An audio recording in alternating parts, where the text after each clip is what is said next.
So hello guys, what is up, this is Om Ghosh. आपको अगर Shinchan और पोकेमोन के आप फ़ैन हैं तो आप मेरे चैनल पे सब्सक्राइब कर सकते हो।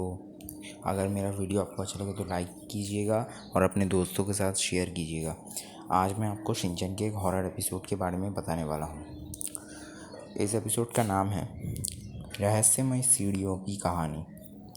एपिसोड की शुरुआत में ही प्रिंसिपल सर आते हैं और बोलते हैं, बच्चों की आपने वो कहानियाँ सुनी हैं जो हॉस्पिटल और स्कूल से जुड़ी हैं। फिर दिखाया जाता है कि शिनचैन के स्कूल में नाइट पार्टी की आखिरी रात है। सारे बच्चे इतने एंजॉय कर रहे थे कि रात को वो सोना भूल के बातें कर रहे थे और शिनचैन भी अपने दोस्तों को परेशान करने में जुटा रहता है। तभी एक आवाज़ आती है दो लोगों की बातें करने की कि एक कहानी उन्होंने सुनी है क्या नहीं, और ये बातें सिर्फ शिनचैन और उसके दोस्तों को ही सुनाई देती है। और फिर शिनचैन सबसे पूछने लगता है, क्या तुमने वो कहानी सुनी है? और सब ना बोलते हैं, पर वो बोलता है, मैंने सुना है यहाँ पर रहस्यमय सीढ़ियाँ है। फिर वो सब सो जाते हैं। आधी रात को अचानक मसाओ को बाथरूम जाना पड़ता है और सभी लोग सो रहे थे तो मसाओ कज़ामा को बुलाता है और कज़ामा सभी को बुला देता है। और इसी तरह शिनचैन के अलावा वो चारों मसाओ के साथ बाथरूम जा रहे थे। बाथरूम का दरवाज़ा बहुत दूर था, अंधेरा था बहुत। वो बस आगे ही बढ़ रहे थे लाइन बना के, पर उनके पीछे शिनचैन था, उन्होंने नोटिस नहीं किया। फिर शिनचैन ने वो के अलावा बाकी तीनों को डरा दिया और सब बाथरूम की तरफ भागने लगे। फिर बाथरूम बाथरूम में अपना काम ख़त्म करने के बाद वो जब बाहर आते हैं तो शिनचैन देखता है कि सामने एक सीढ़ियाँ हैं और वो बोलता है शायद यही वो रहस्यमय सीढ़ियाँ हैं।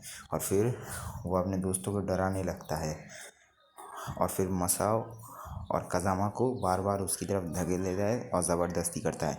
और वो राज़ी ना होने पर वो खुद ही जाता है, पर जाने से पहले डरावनी तरीके से वो बोलता है, अगर ऊपर चढ़ते और नीचे आते वक्त सीढ़ियों की गिनती एक नहीं हुई तो समझ लेना कोई गड़बड़ है। और फिर वो बहुत गलत गिनतियाँ करते उड़ रहा था, इसलिए उसे उतार के बो को उठाने की सोचा सबने, और वो भी बहुत स्लो था। इसलिए नैनी और कज़ामा के बीच एक स्टोन पेपर सीज़र का मैच हुआ। कज़ामा हार गया तो उसे ही जाना पड़ा और जाते ही वो आधा सीढ़ी चढ़ नहीं पाया था। तभी शिनचैन आके इतना उसे डरा देता है कि वो डर के मारे सारी गिनती भूल जाता है। तो इसकी वजह से शिनचैन के साथ वो डरा था, इसलिए शिनचैन के साथ दोबारा शुरू करता है। और इस बार शिनचैन बार बार उसका ध्यान अपनी ओर खींचने की कोशिश करता है, पर वो इग्नोर करता है। अभी अचानक शिनचैन रुक जाता है और बोलता है, कज़ामा मैं तुम्हें एक बात बोलना भूल गया।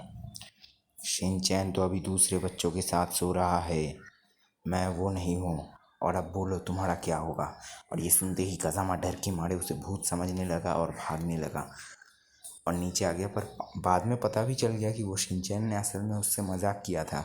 फिर फाइनली कज़ामा ऊपर पहुंच जाता है और एक फ्लावर वास देखता है। फिर जब वो नीचे आता है तब बोलता है, ऊपर चढ़ते और नीचे आते वक्त 39 ही है गिनती, ये एक नॉर्मल सीढ़ी है। फिर अगले दिन सुबह उठने के बाद वो जब क्लास की ओर जा रहे थे तो शिनचैन और उसके दोस्त उस सीढ़ियों को देखने आए तो देखा कि वहाँ पर सीढ़ी ही नहीं है।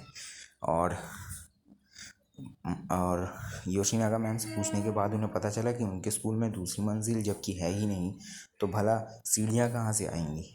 और ये सुन के सब डर जाते हैं और फिर प्रिंसिपल सर आके बोलते हैं, सही है, हमारे स्कूल में दूसरी मंजिल नहीं है तो कल सीढ़ियाँ कहाँ से आई थी।